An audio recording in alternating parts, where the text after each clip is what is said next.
마태복음 24장 45절에서 51절까지 말씀입니다. 충성되고 지혜 있는 종이 되어 주인에게 그 집 사람들을 맡아 때를 따라 양식을 나눠줄 자가 누구냐? 주인이 올 때에 그 종이 이렇게 하는 것을 보면 그 종이 복이 있으리로다.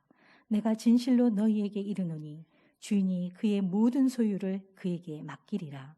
만일 그 악한 종이 마음에 생각하기를 주인이 더디 오리라 하여 동료들을 때리며 술 친구들과 더불어 먹고 마시게 되면 생각하지 않은 날 알지 못하는 시각에 그 종의 주인이 이르러 엄히 때리고 외식하는 자가 받는 벌에 처하리니 거기서 슬피 울며 이를 갈리라. 아멘.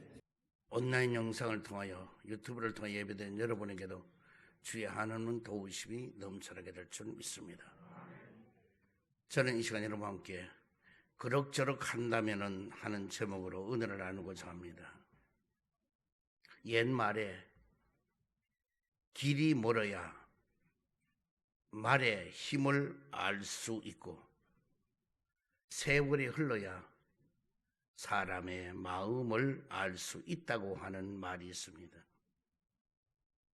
오늘은 세월이 흘러서 그 됨됨이가 드러난 세 부류의 사람을 소개하고자 합니다. 오늘 본문을 보면은 술에 취해서 싸움질하던 악한 종은 생각하지 않는 시간에 갑자기 돌아온 주인에게 들켜서 벌을 받았다는 것과 또 마태복음 25장 1절 이하를 보면은 여분의 기름을 준비 못한 미련한 5 처녀들은 기다리는 동안에 등불이 꺼져서 혼인잔치 자리에 못 들어갔다는 것과 또 마태복음 25장 18절 이하에 보면은 주인에게 받은 1 달란트를 땅에 묻어둔 무익한 종은 달란트도 빼앗기고 쫓겨났다고 하는 내용입니다. 이 세 부류의 사람은 모두 재림을 준비하는 자세를 설명하시기 위해 필요한 등장인물들인데 그럭저럭 신앙생활을 하고 그럭저럭 살아가는 사람의 최후는 말로 표현할 수 없을 만큼 비참하다는 것을 보여주는 것입니다. 그러므로 그럭저럭 한다면은 첫 번째로 장래를 못 보는 사람입니다. 주인이 없다고 술에 취해서 싸움질하는 종이나 여분의 기름을 준비가 되지 않아 혼인 못한 처녀들이나 주인을 오해하고 일만 시킨다고 하는 무익한 종은 모두 다 장차 다가올 날을 못 보는 사람들입니다. 예수님은 말세에 재림에 대한 징조에 대해서 말씀하시기를 거짓 그리스도와 거짓 예언자들이 일어나서 큰 표적과 기사를 보면서 택한 자들을 미혹한다고 했습니다. 또한 큰 환난 후에 해와 달과 별들이 변동이 되고 하늘의 권능이 흔들린다고 했습니다. 또한 인자가 구름 타고 큰 영광으로 오는 것을 보게 될 것이라고 말씀하고 있습니다.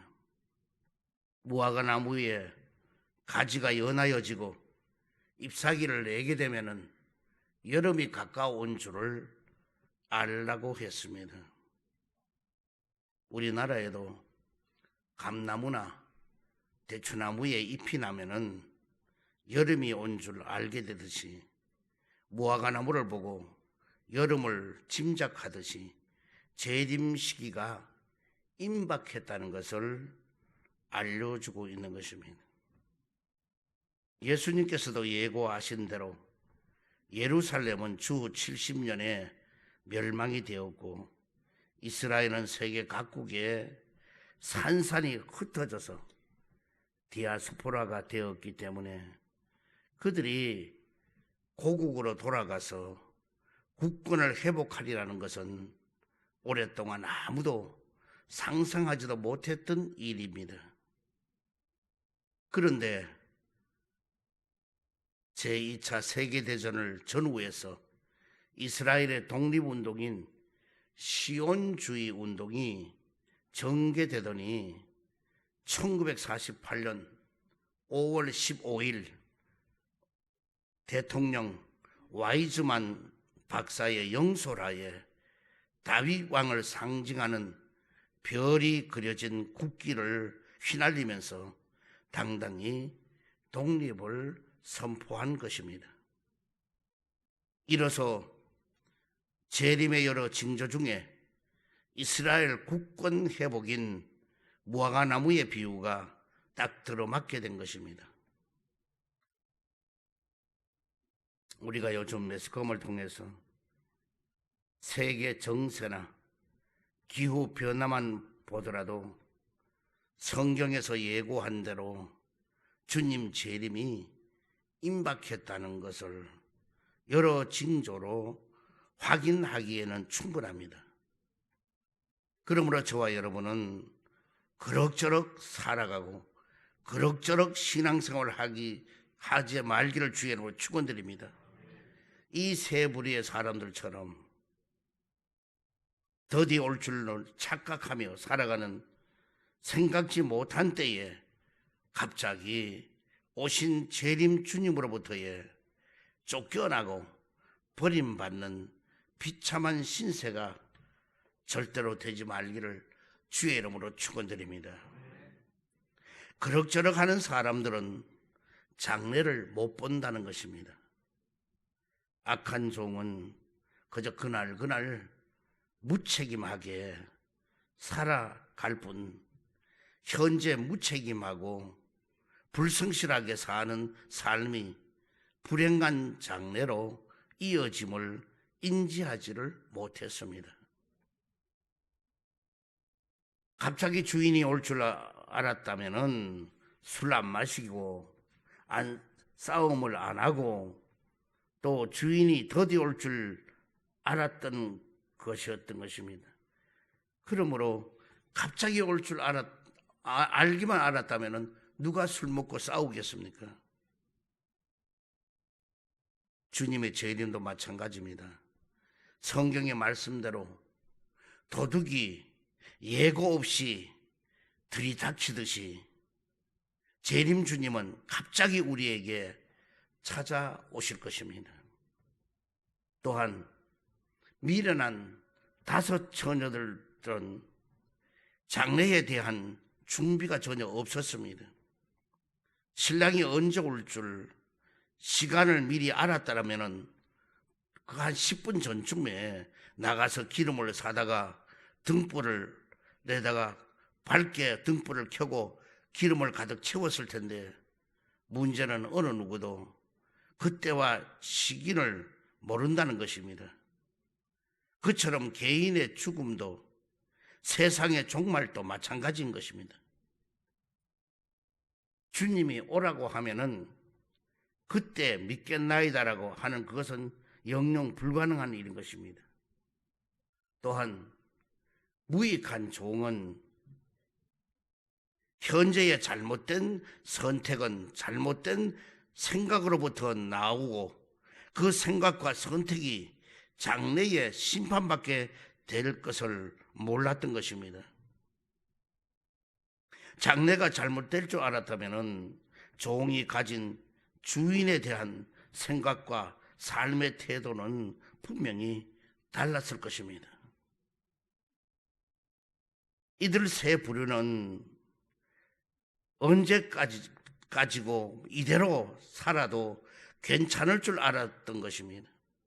그들은 당장 눈앞의 현실에만 취해서 장래를 내다보는 눈이 먼 사람들이었습니다. 술에 취하든 잠에 취하든 잘못된 생각에 취하게 되면은 취했느라고 장래를 못 본 자들이 되는 것입니다. 하지만은 우리 성령 사랑교회에 저와 여러분은 현재 마땅히 행할 바를 돌아보고 책임을 다함으로써 장래를 내다보고 대비하여서 미리 준비를 잘하고 충성되고 지혜롭게 살다가 생각지 않는 때에 오실 주님께 칭찬과 상급을 받는 우리 모두가 되기를 주의 이름으로 축원드립니다. 그럭저럭 한다면 두 번째로 주님도 주인도 생각지 않는 사람이라는 것. 주인이 더디 올 줄 알고 직무를 유기한 종이나 혼인을 앞두고 졸거나 잠을 자던 처녀들이나 잘못된 판단으로 주인에게 피해를 끼친 종은 이들이 가진 또 하나의 공통점은 모두가 다 주인에 대한 생각을 잘 못했다는 점인 것입니다. 먼저 악한 종은 주인의 바람을 생각하지 않았다는 것입니다. 악한 종은 주인은 충성되고 지혜 있는 종이 되기를 바랬는데 또 때를 따라 양식을 나누어 주는 그런 종이 되기를 바랬습니다. 그러나 주인이 어느 때 오든지 간에 그렇게 하며 살고 있는 종이 되기를 바랬습니다. 그런데 주인의 바람은 아랑곳 없이 주인이 더디 올 줄만 생각하는 악하고 게으른 종이 되었다는 것입니다. 지금도 우리가 그럭저럭 하지 말고 경성하고 깨어서 기도하면서 말씀으로 충만하고 성령으로 충만하고, 그래서 우리는 주님이 어느 때 오든 간에 주여 제가 여기 있나이다 하고 주님을 만날 준비가 언제든지 되어 있어야 되는데, 주님이 오실 날은 멀었다고 생각하고 게으르고 나태하고 악한 종이 되어서 코로나 바이러스 19 변형된 바이러스 그런 걸 자꾸 핑계만 대고 하나님의 전에 오는 것을 발걸음을 점점 멀리하고, 이제는 집에서나 유튜브나 스마트폰으로 얼마든지 예배 드릴 수 있는데 하면서 악한 게으른 종이 되는 이런 일이 있어서는 안 되겠다는 것입니다. 우리 자신을 우리는 다시 한번 내 자신부터 점검을 해봐야 돼. 과연 내가 재림으로 오실 주님을 내가 준비하고 있는 사람인가? 아니면 그럭저럭 게으르고 나태하고 편협하고 이래서 있는가 하는 것을 다시 한번 우리는 점검해 보아야 될 것입니다. 또한 미련한 처녀들은 신랑을 생각하지 않았다는 것입니다. 혼인을 바로 앞둔 신부인데도 나태하게 잠을 잤습니다. 만약에 오랫동안 사모하며 기다렸던 그 신랑을 계속 생각한다면 마냥 잠에 취해 있을 수도 없고 준비를 소홀히 할 수도 없을 것입니다. 성령 충만하지 않는 성도 때문에 천국 혼인잔치가 망쳐지게 된다면 신랑 되신 주님은 안타까워하시고 슬퍼하시게 될 것입니다. 성도가 그러한 주님의 마음을 헤아리지 못한다면 미련한 다섯 처녀처럼 재림의 날에 자고 있을 것입니다. 여기 등이라고 하는 것은 믿음이요, 기름은 바로 성령님입니다. 직분과 사명을 잘 지키며 다시 오실 신랑 되신 주님을 만나는 신부되는 성도로서 우리는 준비하고 깨어 있어야 될 것입니다. 신랑이 온다는 것을 항상 신부는 신랑을 맞이하려면은 조금 졸려도 그걸 참아야 될 것이고 또 다른 걸 일하고 싶어도 그것을 절제해야 될 것이고 그리고 끊임없이 신랑만 생각하면서 신부의 도리를 다 해야 될 것인데 신부로 준비는 전혀 안 해놓고 신랑을 맞이한다면 그 신랑을 맞이할 수가 없게 되는 것입니다. 또 무익한 종은 주인의 유익을 생각하지 않는다는 것입니다.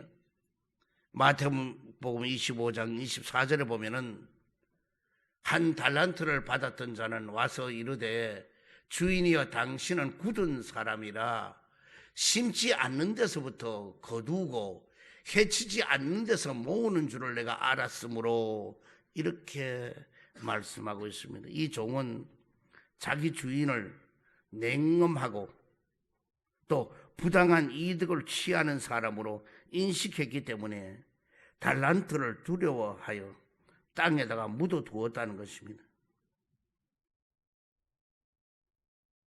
이 무익한 종은 단지 게으르기만 한 것이 아니라 주인에 대한 인식이 잘못되어 있는 것입니다. 선한 마음으로 성실하게 자기 책임을 다했을 리가 없는 사람입니다. 그래서 심지 않는 데서 거두고 해치지 않는 데서 모은다고 이렇게 보고 있습니다. 여러분, 어떻게 심지 않는 데서 거두어지는 일이 있습니까? 해치지 않는 데서 어떻게 모은다는 이 말은 뭐냐? 기지를 해서 알곡만 모아둔다는 그런 말인 것입니다. 오늘 그렇게 주인을 바라보고 생각하고 있으니까 한 달란트를 가지고도 나중에 와서 주인은 막 야단을 치잖아요. 차라리 별이라도 받게 하지 어떻게 그걸 땅에다 묻어두었느냐. 그리고 이 주인을 너는 그렇게 악하게 보느냐. 오늘 여러분 나에게 한 달란트만 맡겼겠어 각자예요. 많은 걸 우리에게 맡겨두었는데도 우리는 이 악한 종보다도 더하게 주인을 생각하지 않는 거예요. 그래서 열심을 하는 것이 아니라 땅에다 묻어두고 또 파묻어두고 있을지도 몰라요. 이 세 부류의 사람들은 모두 자기들에게 주인이 없는 것처럼 살았던 것입니다. 누구든지 자기 위치를 망각하면은 함부로 행동하게 되고 경고망동하게 되게 되어 있는 것입니다. 그렇게 되면은 비참한 최후로서 마치게 되는 것입니다. 이 세 부류의 사람들은 주인의 은혜를 깨닫지 못하는 바로 배은망덕한 자들인 것입니다. 세 번째로 그럭저럭 한다면은 버림받은 사람이란 것입니다. 장래를 생각하지 못하거나 신랑 되시는 주님의 마음을 헤아리지를 못하고 주인 앞에 배응망덕한 사람들은 어쩔 수 없이 버림받는 존재가 되고 말았던 것입니다. 악한 종은 엄히 때리고 외식하는 자가 받는 벌에 처하게 되었다는 것입니다. 왜 외식하는 자가 받는 벌을 받았는가? 주인이 볼 때는 일은 하는 채 하면서 실상은 손해를 끼치고 눈 가림만 했으니까 외식하는 자인 것입니다. 이런 자는 결과적으로 냉혹한 현실을 만나게 되는 것입니다.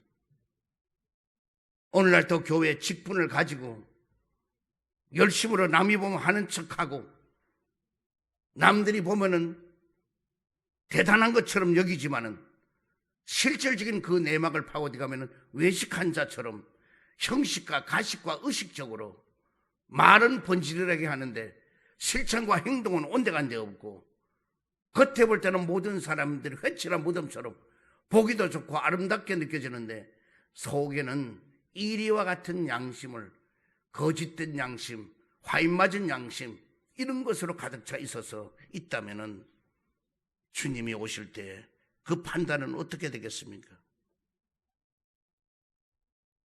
또 미련한 5 처녀들은 문이 닫혀버리고 말았습니다. 설레이면서 꽃단장을 하고 그토록 손꼽아 기다렸던 혼인잔치 날에 신랑으로부터 외면을 당하고 혼인잔치에 들어갈 문이 닫혀버렸다는 것입니다. 왜? 준비성이 없었기 때문에. 왜? 기름 준비가 안 됐기 때문에. 오늘 재림 주님이 오실 때도 우리가 성령의 기름이 준비되지 않는다면, 성령의 충만함이 없다면 다시 한번 선택을 받을지 못 받을지 판단은 주님이 하실 일이지만 우리는 준비하는 신부가 되기를 주의로 축원드립니다. 또한 무익한 종은 어두운 데로 쫓겨나서 슬피 울면서 이를 갈게 되었다는 것입니다. 주인을 불로소득이나 얻으려고 하는 사람으로 간주한 그 죄는 악한 것이며 별이라도 받게끔 노력하지 않는 그것은 게으른 것이므로 주인 입장에서 보면은 참으로 무익한 종인 것입니다. 이 세 부류의 사람들 외에도 지위와 돈과 명예의 눈이 어두워 타락하였다가 버림받은 가룟 유다도 있습니다. 바울의 제자로서 데살로니가에서 같이 동역을 하다가 세상을 사랑하여 선생을 버리고 떠나간 데마도 있습니다.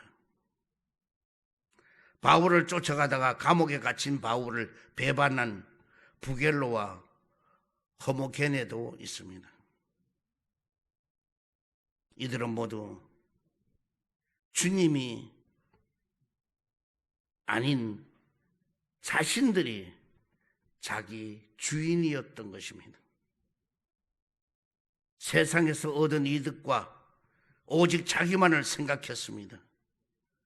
영원한 생명을 버리고 죽음을 향해서 나아갔던 것입니다. 사랑하는 성도 여러분, 장래를 생각하지도 못하고 신랑 되신 주님만 만나 길을 예비하지도 아니하고 주인 되신 주님께 충성하지도 않고 타락한 삶 속에서 그럭저럭 살아가는 인생은 불행한 날을 분명히 맞이할 수밖에 없는 것입니다. 성령 사랑교회 저와 여러분은 이제부터 더 이상 그럭저럭 살지를 말고 그럭저럭 신앙생활 하지를 말기를 바랍니다. 영혼의 깊은 잠과 신앙의 나태에서부터 깨어나시기를 바랍니다. 착하고 충성됨으로써 복음 전파에 책임을 다하고 신랑 되신 주님을 만나기 위해서 믿음의 정절과 성령 안에서 사랑으로 잘 단장을 하고 사명의 달란트로 풍성한 열매를 많이 맺어서 불현듯 언제 오실지 모르는 주님께 칭찬과 영광을 돌리는 여러분 모두 되기를 주의로 축원드립니다. 사랑의 주님, 아낌없이 주님 사랑하여 물질까지 바쳤사오니 주님이 물질을 받아 연락하시고 이 드린 손길들에게 마음대로 복 내려 주옵시고 저들의 또 삶 속에 모두가 가득가득 풍성하게 채워 주시옵소서. 그래서 더욱더 이 땅 위에서 우리의 주어진 주님이 명령 내린 사명을 잘 감당하게 하여 주옵시고 영혼구령에 앞장서게 하여 주옵시고 더욱더 게으르지 않고 나태하지 않고 그럭저럭하지 않고 살아갈 수 있도록 열심을 다하는 우리 모두가 되게 하여 주시옵소서. 예수 그리스도 이름으로 축복하고 기도드리옵나이다. 아멘.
지금은 우리 주 예수 그리스도의 크신 은혜와 하나님 아버지 극진하신 사랑과 성령님의 내조 내재 감동 감하심이 귀한 성일 참석한 모든 성도, 개인 가정 생활 직장 자녀 사업 위에와 이 나라와 이 민족 위에와 지구촌에 사는 모든 사람들 위해 영원토록 함께 있을지어다.